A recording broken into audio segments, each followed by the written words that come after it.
ನಮಸ್ಕಾರ ಸ್ನೇಹಿತರೆ, ತಮ್ಮೆಲ್ಲರಿಗೂ PS ಎಜುಕೇಷನ್ ಇನ್ಫೋಟೆಕ್ ಚಾನಲ್ಗೆ ಸ್ವಾಗತ ಸುಸ್ವಾಗತ. ಇತಿಹಾಸ ಪ್ರಶ್ನೋತ್ತರಗಳ ಒಂದು ಸರಣಿಗೆ ಮತ್ತೊಮ್ಮೆ ತಮಗೆ ಸ್ವಾಗತವನ್ನು ಕೋರುತ್ತಾ, ಆತ್ಮೀಯ ವಿದ್ಯಾರ್ಥಿಗಳೇ, ತಮ್ಮೆಲ್ಲರ ಬಹುದಿನದ ಬೇಡಿಕೆ ಇತ್ತು. ಏನಪ್ಪ ಅಂತಂದರೆ, ನಾವು 1 ಮತ್ತು 2 ಅಂಕದ ಪ್ರಶ್ನೋತ್ತರಗಳನ್ನು ಮಾಡಿದ್ವಿ. ಆದರೆ ವಿದ್ಯಾರ್ಥಿಗಳ ಬೇಡಿಕೆ ಇತ್ತು, ಸರ್ 5 ಮತ್ತು 10 ಅಂಕದ ಪ್ರಶ್ನೆಗಳನ್ನು ಮಾಡಿ ಅಂತೇಳಿ. ಹಾಗಾಗಿ ತಮ್ಮ ಬೇಡಿಕೆಗೆ ಅನುಗುಣವಾಗಿ ಇವತ್ತು ನಾನು 5 ಮತ್ತು 10 ಅಂಕದ ಪ್ರಶ್ನೆಗಳನ್ನು ತೆಗೆದುಕೊಂಡು ನಿಮ್ಮ ಮುಂದೆ ಬಂದಿದ್ದೇನೆ. ಇವತ್ತು ಮೊದಲನೇ ಅಧ್ಯಾಯ ಪೀಠಿಕೆ. ಈ ಹಿಂದೆ ನಾವು PS ಎಜುಕೇಷನ್ ನಮ್ಮ ಈ ಚಾನಲ್ನಲ್ಲಿ, ಇನ್ಫೋಟೆಕ್ ಚಾನಲ್ನಲ್ಲಿ ನಾವು 1 ಮತ್ತು 2 ಅಂಕದ ಪ್ರಶ್ನೆಗಳನ್ನು ನೋಡಿದ್ದೀವಿ. ನಾವು ಡಿಸ್ಕ್ರಿಪ್ಷನ್ ಬಾಕ್ಸ್ನಲ್ಲೂ ಸಹ ಹಾಕಿರ್ತೇವೆ. ಆ 1 ಅಂಕ ಮತ್ತು 2 ಅಂಕದ ಪ್ರಶ್ನೆಗಳನ್ನು ನೋಡಿ ಮುಂದೆ ಇವತ್ತು ನಾವು ಏನಪ್ಪ ಅಂತಂದರೆ 5 ಮತ್ತು 10 ಅಂಕದ ಪ್ರಶ್ನೆಗಳನ್ನು ನೋಡುವಂಥ ಸಮಯ. ಆತ್ಮೀಯ ವಿದ್ಯಾರ್ಥಿಗಳೇ, ವಾರ್ಷಿಕ ಪರೀಕ್ಷಾ ದೃಷ್ಟಿಯಿಂದ 1ನೇ ಅಧ್ಯಾಯ ಈ ಪೀಠಿಕೆಯ ಮೇಲೆ 5 ಅಂಕದ ಒಂದು ಪ್ರಶ್ನೆ ಇದ್ದೇ ಇರುತ್ತೆ. 5 ಅಂಕದ ಒಂದು ಪ್ರಶ್ನೆ ಇದ್ದೇ ಇರುತ್ತದೆ. ಸೊ ಬಹಳ ಇಂಪಾರ್ಟೆಂಟ್ ಆದಂತಹ ಒಂದು ಘಟಕ. 5 ಪ್ರಶ್ನೆಗಳು ಬರ್ತಾವೆ. ಆ 5 ಪ್ರಶ್ನೆಗಳಲ್ಲಿ ಒಂದು ಪ್ರಶ್ನೆ ನಿಮ್ಮ ಪ್ರಶ್ನೆ ಪತ್ರಿಕೆಯಲ್ಲಿ ಇರುತ್ತೆ ಅನ್ನುವಂಥ ಮಾತನ್ನು ನಾನು ಇಲ್ಲಿ ಹೇಳಲು ಇಚ್ಛಿಸುತ್ತೇನೆ. ಸೊ ನಾವು ಈಗ 5 ಅಂಕದ ಪ್ರಶ್ನೆ, ಮೊದಲನೇ ಪ್ರಶ್ನೆಯನ್ನು ನಾವು ನೋಡೋಣ. ಭಾರತದ ಇತಿಹಾಸದ ಮೇಲೆ ಭೂಗೋಳದ ಪ್ರಭಾವವನ್ನು ಸಂಕ್ಷಿಪ್ತವಾಗಿ ವಿವರಿಸಿ. ನೋಡಿ, ಭಾರತದ ಇತಿಹಾಸದ ಮೇಲೆ ಭೂಗೋಳದ ಪ್ರಭಾವ ನೋಡಿ, ಅದಕ್ಕೆಲ್ಲ ಹೇಳ್ತಾರ ಇತಿಹಾಸಕ್ಕೆ ಭೂಗೋಳ ಆತ್ಮವಿದ್ದಂತೆ.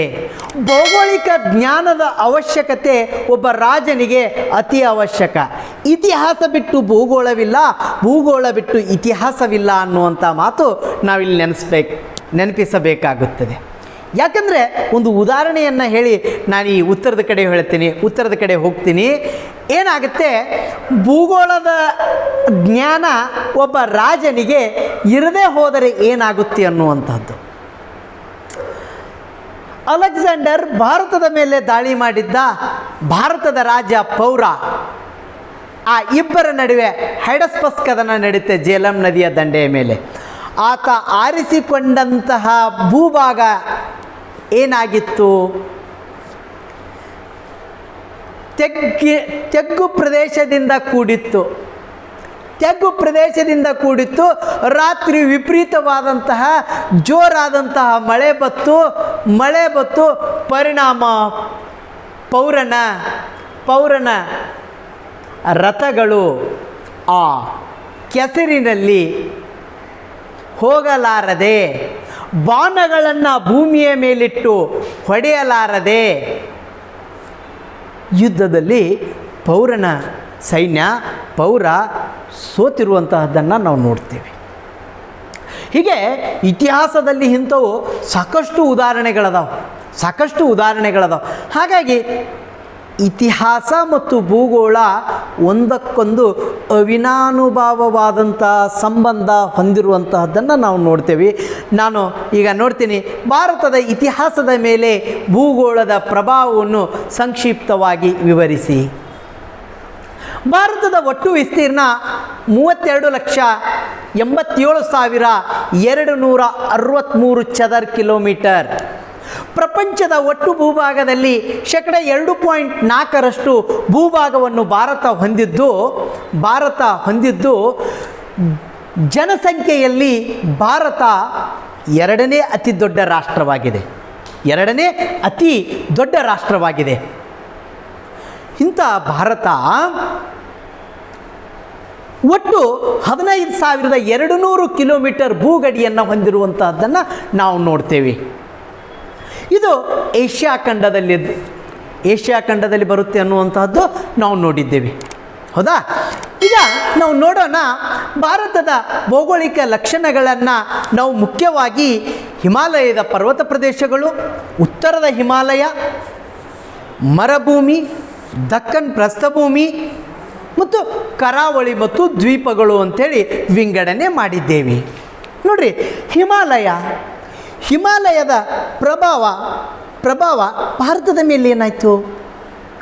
ಒಂದು ಉದಾಹರಣೆ ಹೇಳ್ತೀನಿ. ರಾಕ್ಷಸಿ ಸ್ವರೂಪದ ಈ ಹಿಮಾಲಯದ ಬೆಟ್ಟಗಳನ್ನು ಹೊಂದಿರುವ ಕಾರಣಕ್ಕಾಗಿ ಭಾರತೀಯ ಅರಸರು ರಕ್ಷಣೆಯ ಜವಾಬ್ದಾರಿಯನ್ನು ಮರೆತರು. ಒಂದು, ಹಿಮಾಲಯದ ಬೆಟ್ಟಗಳಲ್ಲಿ ಬರುವಂತಹ ಕೈಬರ್ ಮತ್ತು ಬೋಲಾನ್ ಕಣಿವೆಗಳು ಭಾರತವನ್ನು ವಿದೇಶಗಳೊಂದಿಗೆ ಸಂಪರ್ಕಿಸುವಂತೆ ಮಾಡ್ತು. ನೋಡಿ, ಹಿಮಾಲಯ ಪರ್ವತ ಭಾರತವನ್ನು ವಿದೇಶಿಯರ ದಾಳಿಗಳಿಂದ ಮತ್ತು ಉತ್ತರದ ಶೀತ ಮಾರುತಗಳಿಂದ ರಕ್ಷಿಸಿದೆ. ಹಿಮಾಲಯವು ಸದಾಕಾಲ ತುಂಬಿ ಹರಿಯುವ ನದಿಗಳಿಗೆ ಜನ್ಮ ನೀಡಿದೆ. ಉತ್ತರದ ಕಣಿವೆಗಳಾದ ಕೈಬರ್ ಮತ್ತು ಬೋಲಾನ್, ಗೋಮಾಲ್ ಈ ಕಣಿವೆಗಳು ವಿದೇಶಿಯರ ದಾಳಿಗಳಿಗೆ ತೆರೆದುಕೊಂಡಂತೆ ಪಶ್ಚಿಮದ ರಾಷ್ಟ್ರಗಳೊಂದಿಗೆ ವಾಣಿಜ್ಯ ಮತ್ತು ಸಾಂಸ್ಕೃತಿಕ ಸಂಬಂಧಗಳನ್ನು ಬೆಳೆಸಲು ಸಹಾಯಕಾರಿಯಾಗಿರುವಂತಹದ್ದನ್ನು ನಾವು ನೋಡ್ತೇವೆ. ಎರಡನೇದು, ಉತ್ತರದ ನದಿ ಬಯಲು ಪ್ರದೇಶ. ಭಾರತದ ಒಟ್ಟು ಜನಸಂಖ್ಯೆಯಲ್ಲಿ 40% ಜನಸಂಖ್ಯೆ ಈ ಉತ್ತರದ ನದಿ ಬಯಲು ಪ್ರದೇಶದಲ್ಲಿರುವಂತಹದ್ದನ್ನು ನಾವು ನೋಡ್ತೇವೆ. ಉತ್ತರದ ನದಿ ಬಯಲುಗಳು ಹಲವು ನಾಗರಿಕತೆ ಮತ್ತು ಸಾಮ್ರಾಜ್ಯಗಳ ತೊಟ್ಟಿಲು. ಇದು ಹಲವು ಅಂದರೆ ಸಿಖ್, ಜೈನ, ಬೌದ್ಧ ಧರ್ಮಗಳ ಜನ್ಮಭೂಮಿಯಾಗಿದೆ. ಪ್ರಾಚೀನ ಭಾರತದ ತಕ್ಷಶಿಲಾ, ನಳಂದ, ಸಾರನಾಥ, ಉಜ್ಜಯಿನಿ, ಕಾಶಿ ಮುಂತಾದ ವಿಶ್ವವಿದ್ಯಾಲಯಗಳು ಇಲ್ಲಿರುವಂತಹದ್ದನ್ನು ನಾವು ನೋಡ್ತೀವಿ. ಇಲ್ಲಿನ ಸಂಪತ್ತಿನಿಂದಾಗಿ ಭಾರತ ನಿರಂತರವಾಗಿ ವಿದೇಶಿಯರ ದಾಳಿಗೆ ತುತ್ತಾಗುವಂತೆ ಮಾಡಿರುವಂತಹದ್ದನ್ನು ನಾವು ನೋಡ್ತೇವೆ. ನೆಕ್ಸ್ಟ್ ನೋಡೋಣ, ಮರುಭೂಮಿ ಮತ್ತು ದಟ್ಟ ಅರಣ್ಯಗಳನ್ನು ದಾಟಿ ಭಾರತದ ಮೇಲೆ ದಾಳಿ ಮಾಡುವುದು ವಿದೇಶಿಯರಿಗೆ ಅಸಾಧ್ಯವಾಗಿತ್ತು. ಇಲ್ಲಿನ ಜನ ಶ್ರಮಜೀವಿಗಳು ಮತ್ತು ಯುದ್ಧ ಪ್ರಿಯರಾಗಿದ್ದರು. ನೋಡಿರಿ, ಆಯಾ ಭೌಗೋಳಿಕ ಪ್ರದೇಶ ಆ ಜನರ ಆಹಾರ, ಆಚಾರ, ವಿಚಾರ, ಉಡುಗೆ ತೊಡುಗೆ ಎಲ್ಲವುಗಳ ಮೇಲೆ ಪ್ರಭಾವ ಬೀರುವಂತಹದ್ದನ್ನು ನಾವು ನೋಡ್ತೇವೆ. ಮುಂದೆ ಪರ್ವತಗಳು. ಅರಾವಳಿ, ವಿಂಧ್ಯ, ಸಹ್ಯಾದ್ರಿ ಮುಂತಾದ ಪರ್ವತಗಳು ಅಪಾರ ನೈಸರ್ಗಿಕ ಮತ್ತು ಖನಿಜ ಸಂಪತ್ತನ್ನು ಹೊಂದಿದ್ದು ದೇಶದ ಆರ್ಥಿಕ ಪ್ರಗತಿಗೆ ಸಹಕಾರಿಯಾಗಿರುವಂತಹದ್ದನ್ನು ನಾವು ನೋಡ್ತೇವೆ. ದಕ್ಕನ್ ಪ್ರಸ್ಥಭೂಮಿಯು ಉತ್ತರ ಭಾರತದ ರಾಜಕೀಯ ಬದಲಾವಣೆಗಳಿಂದ ದೂರವೇ ಉಳಿದಿತ್ತು. ಯಾಕಂದರೆ ಆ ದಟ್ಟವಾದಂತಹ ಆ ವಿಂಧ್ಯ ಮತ್ತು ಸಾತ್ಪುರ್ ಶ್ರೇಣಿಗಳನ್ನು ದಾಟಿ ದಕ್ಷಿಣದ ಕಡೆ ಬರುವಂಥದ್ದು ಅಷ್ಟು ಸರಳವಾಗಿರಲಿಲ್ಲ. ಹಾಗಾಗಿ ಉತ್ತರ ಭಾರತ ನಿರಂತರವಾಗಿ ವಿದೇಶಿಯರ ದಾಳಿಗಳಿಗೆ ತುತ್ತಾದರೆ ದಕ್ಷಿಣ ಭಾರತ ವಿದೇಶಿಯ ದಾಳಿಗಳಿಗೆ ಹೆಚ್ಚು ಒಳಗಾಗಲಿಲ್ಲ. ಆ ವಿದೇಶಿ ದಾಳಿಗಳಿಂದ ಇದು ರಕ್ಷಣೆಯನ್ನು ಪಡೆದಿರುವಂತಹದ್ದು. ಅದಕ್ಕಾಗಿಯೇ ಮೊಹಮ್ಮದ್ ಬಿನ್ ತುಘಲಕ್ ಉತ್ತರದ ಆ ದೆಹಲಿಯನ್ನು ರಾಜಧಾನಿಯನ್ನು ದೌಲತಾಬಾದ್ಗೆ ವರ್ಗಾಯಿಸಿರುವಂತಹದ್ದನ್ನು ನಾವು ನೋಡ್ತೇವೆ. ದಕ್ಕನ್ ಪ್ರಸ್ಥಭೂಮಿಯು ಉತ್ತರದ ರಾಜಕೀಯ ಬದಲಾವಣೆಗಳಿಂದ ದೂರವೇ ಉಳಿದಿತ್ತು. ಇದು ವಿವಿಧ ಧರ್ಮಗಳಲ್ಲಿ ಹಿಂದೂ ಧರ್ಮ ಮತ್ತು ಸಂಸ್ಕೃತಿಯ ರಕ್ಷಣೆಯನ್ನು ಒದಗಿಸಿದೆ. ನೋಡ್ರಿ, ನಿರಂತರವಾಗಿ ಉತ್ತರ ಭಾಗ ನಿರಂತರವಾಗಿ ವಿದೇಶಿಯ ದಾಳಿಗಳಿಗೆ ಒಳಗಾದ ಕಾರಣಕ್ಕಾಗಿ ಅಲ್ಲಿ ಮೂಲ ನಮ್ಮ ಸಂಸ್ಕೃತಿ, ಮೂಲ ನಮ್ಮ ಆಚಾರ ವಿಚಾರಗಳು ಉಳಿದಿಲ್ಲ. ಆದರೆ ಏನಾದರೂ ಮೂಲ ನಮ್ಮ ಸಂಸ್ಕೃತಿ, ನಮ್ಮ ಧರ್ಮ, ಆಚಾರ ವಿಚಾರಗಳು ಎಲ್ಲಿ ಉಳಿದವಪ್ಪ ಅಂತಂದರೆ ಅದು ದಕ್ಷಿಣ ಭಾರತದಲ್ಲಿ. ಯಾಕಂದರೆ ದಕ್ಷಿಣ ಭಾರತ ವಿದೇಶಿ ದಾಳಿಗಳಿಂದ ದೂರ ಉಳಿದಿತ್ತು. ಯಾಕೆ ದೂರ ಉಳಿದಿತ್ತು? ಸೊ ಆ ವಿಂಧ್ಯ ಮತ್ತು ಸಾತ್ಪುರ್ ಬೆಟ್ಟಗಳನ್ನು ದಾಟಿ ಬರುವಂತಹದ್ದು ಅಷ್ಟು ಸರಳ ಮಾತಾಗಿರಲಿಲ್ಲ. ನೆಕ್ಸ್ಟ್ ಕರಾವಳಿ ತೀರಗಳು. ಸಮುದ್ರ ತೀರಗಳು. ಭಾರತದ ಒಟ್ಟು ಕರಾವಳಿ ತೀರ 7516.6 ಕಿಲೋಮೀಟರ್. ಇದು ಅಂಡಮಾನ್ ಮತ್ತು ನಿಕೋಬಾರ್ ದ್ವೀಪ ಸಮೂಹಗಳನ್ನು ಒಳಗೊಂಡಂತೆ. ಸಮುದ್ರ ತೀರಗಳು ಒಂದು ಕಾಲದಲ್ಲಿ ವಿದೇಶಿಯರ ದಾಳಿಗೆ ತಡೆಬೇಲೆಗಳಾಗಿದ್ದವು. ನಂತರದ ದಿನಗಳಲ್ಲಿ ಜಗತ್ತಿನ ಇತರ ದೇಶಗಳೊಂದಿಗೆ ವಾಣಿಜ್ಯ ಮತ್ತು ಸಾಂಸ್ಕೃತಿಕ ಸಂಪರ್ಕ ಬೆಳೆಯಲು ಸಹಕಾರಿಯಾದವು. ಇಲ್ಲಿರುವಂತಹ ಬಂದರುಗಳು ಅರಿಕೆಮೇಡು, ಕಾವೇರಿಪಟ್ಟಣಮ್ಮ, ಕೊಚ್ಚಿನ್ನು, ಇಂಥ ಈ ಬಂದರುಗಳು ಭಾರತ ವಿದೇಶಗಳೊಂದಿಗೆ ವ್ಯಾಪಾರ ವಾಣಿಜ್ಯ ಸಂಪರ್ಕಗಳನ್ನು ಹೊಂದುವಂತೆ ಮಾಡ್ತು ಅಂತ ಹೇಳ್ತೇವೆ. ಮುಂದೋಗೋಣ. ಭಾರತದ ಖನಿಜ ಸಂಪತ್ತು ಕಲ್ಲು, ಬಂಡೆ, ಅಮೃತಶಿಲೆ, ಗ್ರಾನೈಟ್ ಮುಂತಾದವು ಕಲೆ ಮತ್ತು ವಾಸ್ತುಶಿಲ್ಪ ಹಾಗೂ ಮೂರ್ತಿ ಶಿಲ್ಪಗಳ ಬೆಳವಣಿಗೆಗೆ ಸಹಕಾರಿಯಾಯಿತು. ಭಾರತದ ಭೌಗೋಳಿಕ ವೈವಿಧ್ಯತೆಗಳು ವಿಭಿನ್ನ ಜನಾಂಗ, ಭಾಷೆ, ಸಂಸ್ಕೃತಿಗಳ ಬೆಳವಣಿಗೆಗೆ ಕಾರಣವಾಗಿರುವಂಥದ್ದು, ಅವುಗಳ ಮೇಲೆ ಪರಿಣಾಮ ಬೀರಿರುವಂತಹದ್ದನ್ನು ನಾವು ನೋಡ್ತೇವೆ. ಸ್ನೇಹಿತರೆ, ಭಾರತದ ಇತಿಹಾಸದ ಮೇಲೆ ಭೌಗೋಳಿಕ ಅಂಶಗಳ ಪ್ರಭಾವ ಅಂದರೆ ಇಷ್ಟೆಲ್ಲವುಗಳನ್ನು ಮೇಲೆ ಪೀಠಿಕೆ, ಕೆಳಗಡೆ ಉಪಸಾರ, ವಿಷಯ ವಸ್ತುಗಳನ್ನು ಒಂದು ಪಾಯಿಂಟಿಗೆ 4 ರಿಂದ 5 ಸಾಲುಗಳ ಉತ್ತರಗಳನ್ನು ನೀವು ಬರಿತಾ ಹೋದರೆ ನಿಮ್ಮ ಉತ್ತರ ಪರ್ಫೆಕ್ಟ್ ಆಗುತ್ತೆ. 5ಕ್ಕೆ 5 ಅಂಕಗಳನ್ನು ನೀವು ಪಡೆಯಬಹುದು. ಎರಡನೇ ಪ್ರಶ್ನೆ ನೋಡ್ರಿ, ಭಾರತ ಇತಿಹಾಸದ ವಿಶಿಷ್ಟ ಲಕ್ಷಣಗಳನ್ನು ವಿವರಿಸಿ. ಭಾರತದ ಇತಿಹಾಸದ ವಿಶಿಷ್ಟ ಲಕ್ಷಣಗಳು ಈ ಕೆಳಗಿನಂತಿವೆ. ನಾಗರಿಕತೆ ಮತ್ತು ಸಂಸ್ಕೃತಿಗಳ ನಿರಂತರತೆ. ನೋಡ್ರಿ, ಭಾರತವು ಅತ್ಯಂತ ಪುರಾತನವಾದ ಇತಿಹಾಸವನ್ನು ಹೊಂದಿದ್ದು ಚೀನಾದೊಂದಿಗೆ ಸುಮಾರು 4000 ವರ್ಷಗಳ ಇತಿಹಾಸ, ನಾಗರಿಕತೆ ಮತ್ತು ಸಂಸ್ಕೃತಿಗಳನ್ನು ಹೊಂದಿರುವಂತಹದ್ದು. ಎರಡನೇದು ಸ್ತರಬದ್ಧ ವಿಕಾಸ. ಭಾರತದ ನಾಗರಿಕತೆ ಮತ್ತು ಸಂಸ್ಕೃತಿಗಳು ವಿವಿಧ ಹಂತದಲ್ಲಿ ಅಗತ್ಯ ಮಾರ್ಪಾಡುಗಳೊಂದಿಗೆ ಅಭಿವೃದ್ಧಿ ಹೊಂದಿರುವಂತಹದ್ದನ್ನು ನಾವು ನೋಡ್ತೇವೆ. ಮೂರನೇದು ವಿದೇಶಿ ದಾಳಿಗಳು. ಭಾರತ ಮೊದಲಿನಿಂದಲೂ ವಿದೇಶಿಯರ ದಾಳಿಗಳಿಗೆ ಒಳಗಾಗ್ತಾ ಬಂದಿದೆ.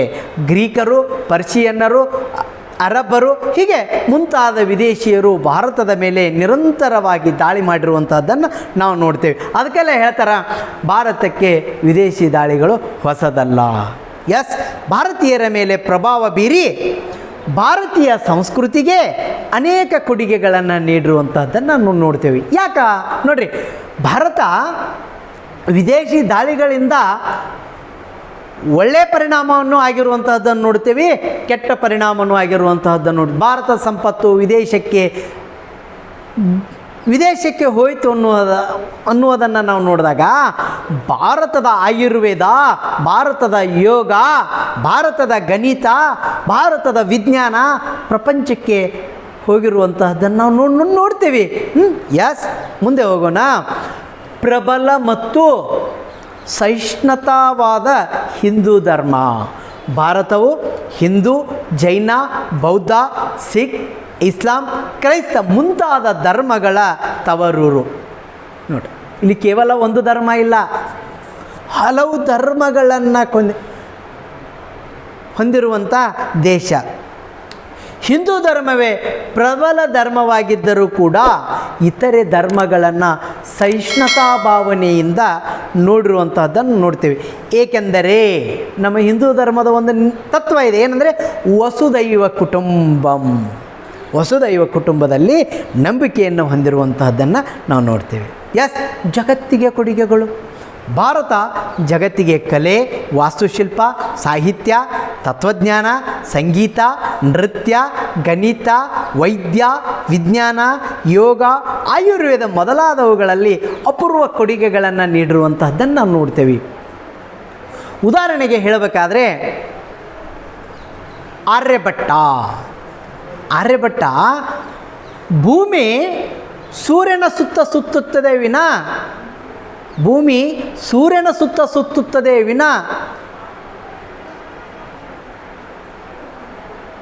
ಸೂರ್ಯ ಭೂಮಿಯ ಸುತ್ತ ಸುತ್ತುವುದಿಲ್ಲ ಅನ್ನುವಂತಹ ವೈಜ್ಞಾನಿಕ ಸತ್ಯವನ್ನು ಮೊದಲು ತಿಳಿಸಿದವನು ಆರ್ಯಭಟ್ಟ.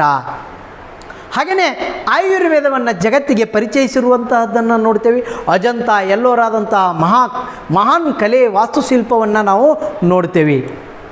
ಎಸ್, ವೈವಿಧ್ಯತೆಯಲ್ಲಿ ಏಕತೆ.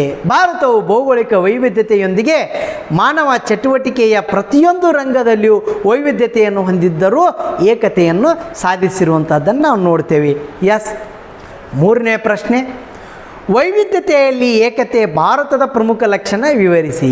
ನೋಡ್ರಿ, ಇದು ಭಾರತದ ಪ್ರಮುಖ ಲಕ್ಷಣವಾಗಿದ್ದು ಇದನ್ನು ಈ ಕೆಳಗಿನಂತೆ ನಾವು ವಿವರಿಸಬಹುದು. ಒಂದನೇದು ಭೌಗೋಳಿಕ ವೈವಿಧ್ಯತೆ. ಭಾರತ ಸಿಯಾಚಿನ್ನಂತಹ ಅತ್ಯಂತ ತಂಪಾದ ರಾಜಸ್ಥಾನದ ಮರುಭೂಮಿಯಂತೆ ಅತಿ ಉಷ್ಣತೆಯನ್ನು ಹೊಂದಿದಂಥ ಸದಾ ಹಿಮದಿಂದ ಕೂಡಿರುವ ಹಿಮಾಲಯ ಪರ್ವತಗಳು, ನಿತ್ಯ ಹಸಿರಿನಿಂದ ಕೂಡಿರುವಂಥ ಕಾಡುಗಳು, ಬಯಲು, ನದಿ ತೀರ ಮುಂತಾದ ಭೌಗೋಳಿಕ ವೈವಿಧ್ಯತೆಯನ್ನು ಹೊಂದಿರುವಂಥದ್ದನ್ನು ನಾವು ನೋಡ್ತೇವೆ. ಎಸ್, ಜನಾಂಗೀಯ ಹಾಗೂ ಭಾಷಾ ವೈವಿಧ್ಯತೆ. ಒಂದೇ ರೀತಿಯಾದಂಥ ಜನಾಂಗ, ಒಂದೇ ರೀತಿಯಾದಂಥ ಭಾಷೆ ಭಾರತದಲ್ಲಿ ಇಲ್ಲ. ಹಲವು ಜನಾಂಗ, ಹಲವು ಭಾಷೆ, ಹಲವು ಧರ್ಮ, ಹಲವು ಪಂಥಗಳಿಂದ ಕೂಡಿರುವಂತಹದ್ದು ಭಾರತದಲ್ಲಿ ನಾವು ನೋಡ್ತೇವೆ.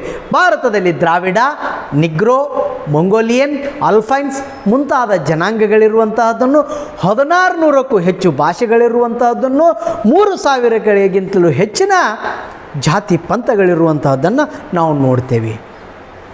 ಮೂರನೇ ಪಾಯಿಂಟು ಸಾಮಾಜಿಕ ಮತ್ತು ಧಾರ್ಮಿಕ ವೈವಿಧ್ಯತೆ. ಭಾರತವು ವಿವಿಧ ಜಾತಿ, ಮತ, ಪಂಥಗಳು, ನಂಬಿಕೆಗಳ, ಪದ್ಧತಿಗಳ, ಭಾಷೆ, ಧರ್ಮ, ಸಾಮಾಜಿಕ ಪದ್ಧತಿಗಳ ಒಂದು ವಸ್ತು ಸಂಗ್ರಹಾಲಯದಂತಿದೆ ಭಾರತ. ನೋಡ್ರಿ, ವಿವಿಧ ಪಂಥ, ವಿವಿಧ ಜಾತಿ, ವಿವಿಧ ನಂಬಿಕೆ, ವಿವಿಧ ಭಾಷೆ, ವಿವಿಧ ಧರ್ಮ, ವಿವಿಧ ಸಾಮಾಜಿಕ ಪದ್ಧತಿಗಳ ಒಂದು ವಸ್ತು ಸಂಗ್ರಹಾಲಯದಂತೆ ಭಾರತ ಅದ. ಹಾಗಾಗಿ ಇಲ್ಲಿ ಎಲ್ಲರೂ ಸಾಮರಸ್ಯದಿಂದ ಸಹಬಾಳ್ವೆಯನ್ನು ಮಾಡುವುದನ್ನು ನಾವು ನೋಡ್ತೇವೆ. ಆರ್ಥಿಕ ವೈವಿಧ್ಯತೆ. ಭಾರತ ಸಂಪನ್ಮೂಲಗಳು ಒಂದೇ ಸಮನಾಗಿ ಹಂಚಿಕೆಯಾಗಿಲ್ಲ. ಒಂದೆಡೆ ತುಂಬ ಶ್ರೀಮಂತರಾಗಿದ್ದರೆ ಇನ್ನೊಂದು ಕಡೆ ತೀರ ಬಡವರಿರುವಂಥದ್ದನ್ನು ನಾವು ನೋಡ್ತೇವೆ. ಕೆಲವು ಪ್ರದೇಶಗಳು ಅಭಿವೃದ್ಧಿಯನ್ನು ಸಾಧಿಸಿದರೆ ಮತ್ತೆ ಕೆಲವು ತೀರ ಹಿಂದುಳಿದಿರುವಂಥದ್ದನ್ನು ನಾವು ನೋಡ್ತೇವೆ. ಕರ್ನಾಟಕವನ್ನೇ ತೆಗೆದುಕೊಂಡ್ರೆ ದಕ್ಷಿಣ ಕರ್ನಾಟಕ ಅತ್ಯಂತ ಸಮೃದ್ಧತೆಯನ್ನು ಹೊಂದಿದರೆ, ಉತ್ತರ ಕರ್ನಾಟಕ, ಅದರಲ್ಲೂ ವಿಶೇಷವಾಗಿ ಕಲ್ಯಾಣ ಕರ್ನಾಟಕ ಅತ್ಯಂತ ಹಿಂದುಳಿದಿರುವಂಥದ್ದನ್ನು ನಾವು ನೋಡ್ತೇವೆ. ಹೌದಾ? ಮುಂದೆ ನೋಡ್ತೀವಿ. ಈ ಎಲ್ಲ ವೈವಿಧ್ಯತೆಗಳ ನಡುವೆ ಭಾರತೀಯರನ್ನು ಒಗ್ಗೂಡಿಸುವ ಇರುವಂತಹದ್ದನ್ನು ನೋಡ್ತೇವೆ. ಭೌಗೋಳಿಕ ಏಕತೆ, ಆಡಳಿತಾತ್ಮಕ ಏಕತೆ, ಏಕರೂಪ ಶಿಕ್ಷಣ ಮತ್ತು ಸಾಹಿತ್ಯ. ನೋಡ್ರಿ, ನಮ್ಮ ರಾಷ್ಟ್ರೀಯ ಭಾಷೆ ಹಿಂದಿ ಇರುವಂತಹದ್ದನ್ನು ನಾವು ನೋಡ್ತೇವೆ. ಮುಂದೆ ಸಾಮಾಜಿಕ ಮತ್ತು ಧಾರ್ಮಿಕ ಆಚರಣೆಗಳು. ಕೊನೆಯದಾಗಿ ಇತ್ತೀಚಿನ ಬದಲಾವಣೆಗಳು. ನಮ್ಮ ಸರ್ಕಾರದ ನೀತಿಗಳು, ಸಂವಿಧಾನ, ಇಂದಿನ ಆರ್ಥಿಕ ಸಾಮಾಜಿಕ ಪರಿಸ್ಥಿತಿಗಳು, ಜಾಗತೀಕರಣದ ಪರಿಣಾಮಗಳು ಭಾರತೀಯರಲ್ಲಿ ಏಕತೆ ಮೂಡಿಸಿರುವಂತಹದ್ದನ್ನು ನಾವು ನೋಡ್ತೇವೆ. ಸೊ ಇವೆಲ್ಲ ಪಾಯಿಂಟ್ಗಳನ್ನು ಹಾಕಿ ಅದಕ್ಕೆ ಸಂಬಂಧಪಟ್ಟಂಥ ವಿವರಣೆಯನ್ನು ನೀವು ಬರೆದು ಉಪಸಂಹಾರವನ್ನು ಬರೆದರೆ ನಿಮ್ಮ ಉತ್ತರ ಪರಿಪೂರ್ಣ ಆಗುತ್ತೆ. ಈಗ ಮುಂದಿನ ಪ್ರಶ್ನೆ 4ನೇದು, ಭಾರತ ಇತಿಹಾಸ ರಚನೆಗೆ ವಿದೇಶಿ ಬರಹಗಾರರ ಕೊಡುಗೆಗಳನ್ನು ಬರೆಯಿರಿ. ನೋಡಿ, ಪ್ರಾಚೀನ ಕಾಲದಿಂದಲೂ ಅನೇಕ ವಿದೇಶಿಯರು, ವ್ಯಾಪಾರಿಗಳು, ವಿದ್ಯಾರ್ಥಿಗಳು, ಯಾತ್ರಿಕರು, ತತ್ವಜ್ಞಾನಿಗಳು, ರಾಯಭಾರಿಗಳು, ಆಕ್ರಮಣಕಾರರು ಮುಂತಾದವರು ಭಾರತಕ್ಕೆ ಭೇಟಿ ನೀಡಿರುವಂತಹದ್ದನ್ನು ನಾವು ನೋಡ್ತೀವಿ. ಹೀಗೆ ಭಾರತಕ್ಕೆ ಭೇಟಿ ನೀಡಿ ಭಾರತದ ಬಗ್ಗೆ ತಮ್ಮ ಅನಿಸಿಕೆಯನ್ನು ವ್ಯಕ್ತಪಡಿಸಿರುವಂತಹದ್ದನ್ನು ನಾವು ಇಲ್ಲಿ ನೋಡಬೇಕಾಗ್ತದೆ. ಹೆರೋಡಟಸ್ ಬರಿತನ, ನನಗೆ ಪರಿಚಯವಿರುವಂಥ ಭೂಭಾಗಗಳಲ್ಲಿ ಭಾರತ ಅತ್ಯಂತ ವಿಶಾಲವಾದಂಥ ಹಾಗೂ ಅತಿ ಹೆಚ್ಚು ಜನಸಂಖ್ಯೆಯನ್ನು ಹೊಂದಿರುವಂತಹ ಪ್ರದೇಶ ಅಂಥೇಳಿ ಹೆರೋಡಟಸ್ ಬರೆದಿರುವಂತಹದ್ದನ್ನು ನಾವು ನೋಡ್ತೇವೆ. ಹೆರೋಡಟಸ್ ತಮ್ಮೆಲ್ಲರಿಗೂ ಗೊತ್ತು, ಇತಿಹಾಸದ ಪಿತಾಮಹ. ಗ್ರೀಕ್ ಮತ್ತು ರೋಮನ್ ಬರವಣಿಗೆಗಳು. ಮೊದಲನೆಯದಾಗಿ ಮೆಗಸ್ತನೀಸನ ಇಂಡಿಕಾ, ಟೆಲೆಮಿಯ ಜಿಯೋಗ್ರಫಿ, ಗ್ರೀಕ್ ಅನಾಮಿಕ ಬರೆದಂಥ the Periplus of ಎರಿಥಿಯನ್ C, Pliny ಬರೆದಂಥ ನ್ಯಾಚುರಲ್ ಹಿಸ್ಟ್ರಿ, ಈ ಮುಂತಾದವು ಇಂಡೋ ಗ್ರೀಕ್ ಸಂಬಂಧಗಳ ಬಗ್ಗೆ ಮಾಹಿತಿ ನೀಡ್ತಾರೆ. ನೋಡ್ರಿ, ಪ್ಲೀನಿ ಒಂದು ಕಡೆ ಬರೀತಾನ, ಪ್ಲೀನಿ ತನ್ನ ನ್ಯಾಚುರಲ್ ಹಿಸ್ಟ್ರಿ ಅನ್ನೋಂಥ ಕೃತಿಯಲ್ಲಿ ಬರೀತಾನ, ರೋಮಿನ ಸಂಪತ್ತು ನಿರಂತರವಾಗಿ ಪ್ರವಾಹದ ರೂಪದಲ್ಲಿ ಭಾರತಕ್ಕೆ ಹರಿದು ಹೋಗುವುದನ್ನು ನೋಡಿದರೆ ನನ್ನ ಹೃದಯಕ್ಕೆ ಭಾರವೆನಿಸುತ್ತದೆ, ನನಗೆ ಅತ್ಯಂತ ದುಃಖ ಬರುತ್ತೆ ಅನ್ನುವಂಥ ಮಾತು. ಎಸ್, ಮುಂದೆ ಹೋಗೋಣ. ಚೀನಿಯರ ಬರವಣಿಗೆಗಳು. ಚೀನಿಯರ ಬರವಣಿಗೆಗಳಲ್ಲಿ ಪಾಯ್ಯಾನನ ಪೋಕುಕೆ. ಪಾಯ್ಯಾನ ಗುಪ್ತ ಅರಸ 2ನೇ ಚಂದ್ರಗುಪ್ತನ ಆಸ್ಥಾನಕ್ಕೆ ಭೇಟಿ ನೀಡಿರುವಂತಹದ್ದನ್ನು ನೋಡ್ತೇವೆ. ಆತ ಪೋಕುಕೆ ಅನ್ನುವಂಥ ಕೃತಿಯನ್ನು ಬರೆದ. ಹುಯೆನ್ ಸಾಂಗ್ ಇಮ್ಮಡಿ ಪುಲಿಕೇಶಿ ಮತ್ತು ಹರ್ಷವರ್ಧನ ಆಸ್ಥಾನಕ್ಕೆ ಭೇಟಿ ನೀಡಿದ. ಆತನ ಕೃತಿ ಸಿಯುಕೆ. ಇತ್ಸಿಂಗ್ ಇವರು ಏನಪ್ಪ ಅಂತಂದ್ರೆ ಭಾರತಕ್ಕೆ ಭೇಟಿ ನೀಡಿ ಇಲ್ಲಿನ ಆಡಳಿತ, ರಾಜಕೀಯ, ಸಮಾಜ, ಆಚಾರ, ವಿಚಾರ ಮುಂತಾದವುಗಳ ಬಗ್ಗೆ ಮಾಹಿತಿಯನ್ನು ಅವರು ಬಿಟ್ಟು ಹೋಗಿರುವಂತಹದ್ದನ್ನು ನೋಡ್ತೇವೆ. ಮುಂದೆ ಮುಸ್ಲಿಂ ಮತ್ತು ಅರಬ್ ಬರವಣಿಗೆಗಳು ನೋಡ್ರಿ. ಫಿರ್ದೋಸಿಯ ಶಹನಾಮ, ಬಾಬರ್ನ ಬಾಬರ್ನಾಮ, ಜಹಾಂಗೀರ್ನಾಮ, ಅಬುಲ್ ಫಜಲ್ನ ಅಕ್ಬರ್ನಾಮ, ಅರಬ್ ಪ್ರವಾಸಿಗನಾದಂಥ Alberuni, Sulaiman, Abdul Razzaq, Barbosa, Niccolo Conti ಈ ಮುಂತಾದ ಬರವಣಿಗೆಗಳು ಭಾರತ ಇತಿಹಾಸ ರಚನೆಗೆ ಅತ್ಯಮೂಲ್ಯವಾದಂತಹ ಆಧಾರಗಳಾಗಿರುವಂತಹದ್ದನ್ನು ನಾವು ನೋಡ್ತೇವೆ. ಇದಲ್ಲದೆ ವಿಜಯನಗರ ಮತ್ತು ಬಹುಮನಿಯರ ಕಾಲದಲ್ಲಿ ಭಾರತಕ್ಕೆ ಭೇಟಿ ನೀಡಿದಂಥ ವಿದೇಶಿ ಪ್ರವಾಸಿಗರು, ಮುಖ್ಯವಾಗಿ ಕೃಷ್ಣದೇವರಾಯನ ಆಸ್ಥಾನಕ್ಕೆ ಡೊಮಿಂಗೋ ಫೇಸ್ ಮತ್ತು ನಿಕೋಲೋ ಕೋಂಟಿ ಭೇಟಿ ನೀಡಿರುವಂತಹದ್ದನ್ನು, ಡೊಮಿಂಗೋ ಫೇಸ್ ಮತ್ತು ಬರ್ಬೋಸಾ ಭೇಟಿ ನೀಡಿರುವಂಥದ್ದು. 1ನೇ ದೇವರಾಯನ ಆಸ್ಥಾನಕ್ಕೆ ಪರ್ಷಿಯಾದ ರಾಯಭಾರಿ, 2ನೇ ದೇವರಾಯನ ಆಸ್ಥಾನಕ್ಕೆ ಪರ್ಷಿಯಾದ ರಾಯಭಾರಿ ಅಬ್ದುಲ್ ರಜಾಕ್ ಭೇಟಿ ನೀಡಿರುವಂಥದ್ದು.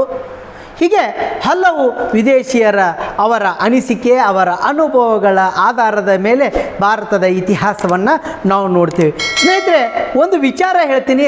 ಹರ್ಷವರ್ಧನ ಮತ್ತು ಪುಲಿಕೇಶಿಯ ನಡುವೆ ನರ್ಮದಾ ನದಿ ಕದನ ನಡೀತು.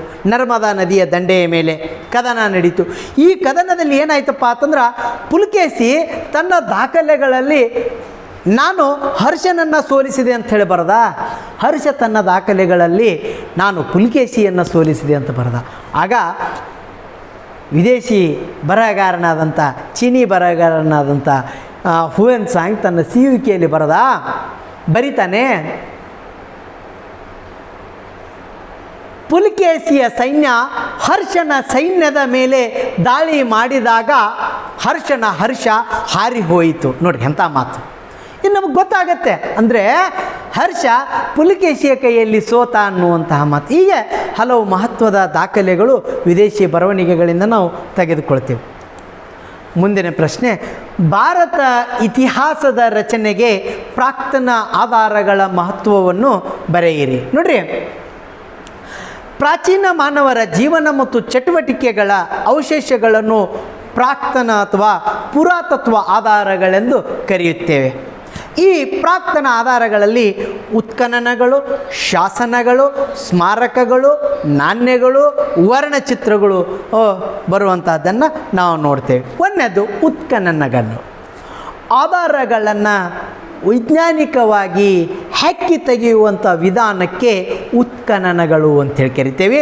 ಈ ಭೂಮಿಯಿಂದ ತೆಗೆದಂತಹ ಆಧಾರಗಳನ್ನು ಪೊಟ್ಯಾಸಿಯಂ ಮತ್ತು ಕಾರ್ಬನ್ 14 ವಿಧಾನಗಳ ಮೂಲಕ ನಾವು ಅವುಗಳನ್ನು ಅಧ್ಯಯನ ಮಾಡ್ತೇವೆ. ಚಂದ್ರಗಿರಿ, ತಿರುನೆಲ್ವೇಲಿ, ಅರಿಕೆಮೇಡು ಮುಂತಾದ ಕಡೆಗಳಲ್ಲಿ ಉತ್ಖನನ ಮಾಡಿ ಆ ಶಿಲಾಯುಗದ ಸಂಸ್ಕೃತಿಯನ್ನು ನಾವು ಪ್ರಪಂಚಕ್ಕೆ ಪರಿಚಯಿಸಿದ್ದನ್ನು ನೋಡ್ತೇವೆ. ಅಂಕರ್ವ್ಯಾಟ್, ಬೋರೋಬದೂರ್, ತಕ್ಷಶಿಲಾ ಮುಂತಾದವುಗಳ ಕಡೆ ಉತ್ಖನನ ಅಂದಿನ ಸಾಮಾಜಿಕ, ಸಾಂಸ್ಕೃತಿಕ, ಧಾರ್ಮಿಕ ವಿಚಾರಗಳ ಬಗ್ಗೆ ಮಾಹಿತಿ ದೊರೆಯುತ್ತದೆ. ಎರಡನೇದು ಶಾಸನಗಳು. ಶಾಸನಗಳ ವೈಜ್ಞಾನಿಕ ಅಧ್ಯಯನಕ್ಕೆ ಶಾಸನಶಾಸ್ತ್ರ ಅಥವಾ ಎಪಿಗ್ರಫಿ ಅಂತೇಳಿ ಕರಿತೀವಿ.